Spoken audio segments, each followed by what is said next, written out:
There's something worse than dying, something that turns death itself into an impossible relief.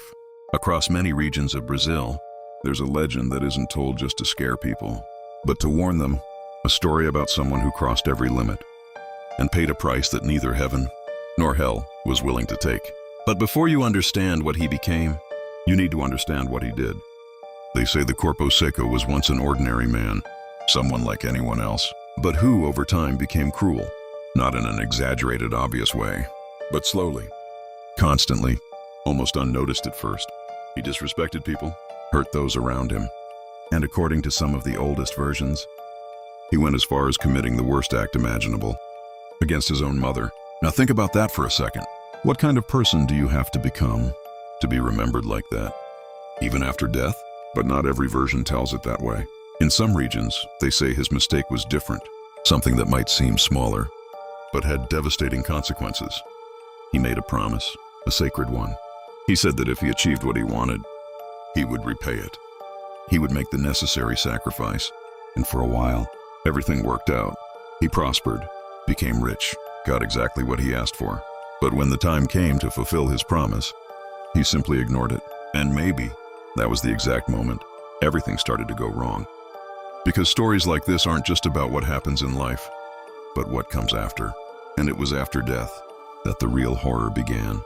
When that man died, something strange happened. His soul tried to follow the natural path, to rise, to reach heaven, but it was rejected. No explanation, no judgment, just rejection. So as a last attempt, it tried to descend, to go to hell.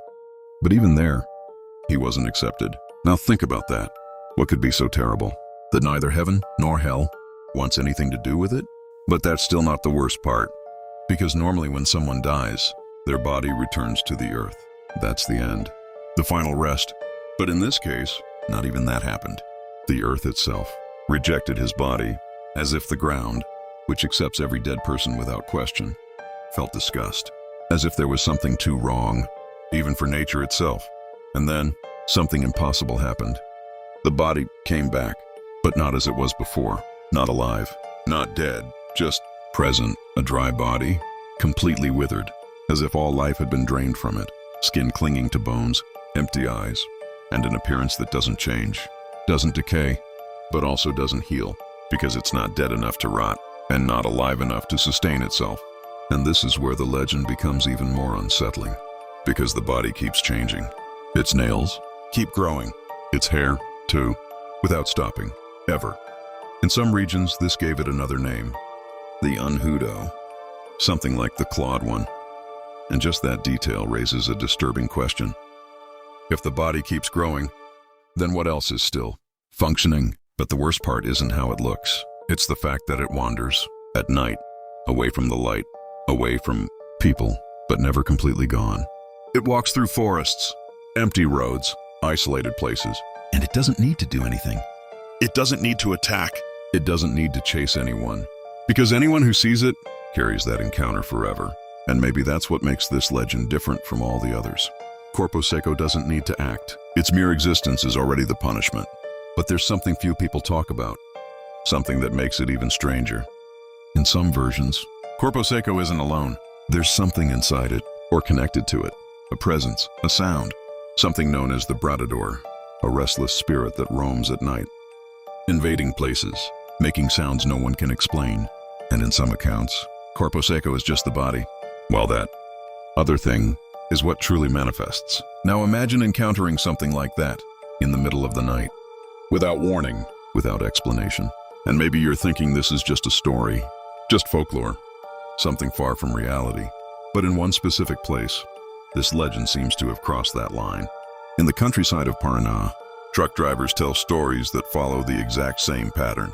Late at night, empty road, and suddenly, a man appears, alone, standing still, as if he's waiting.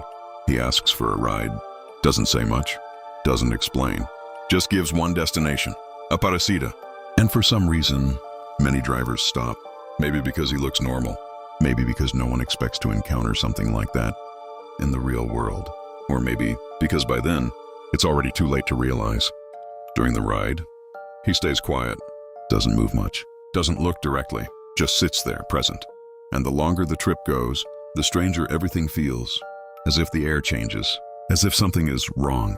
But the real moment comes at the end, when the driver finally reaches the destination, or the exact spot where something is said to have happened years ago. He looks to the side, and there's no one there. No door opening, no sound, no explanation, just emptiness. And that's when the question hits. If he got into the truck, how did he get out?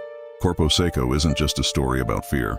It's a story about consequences, about choices that seem small, but add up, about promises that are made and broken, about limits that are crossed, without thinking about what comes next. Because according to this legend, there are mistakes that can't be fixed.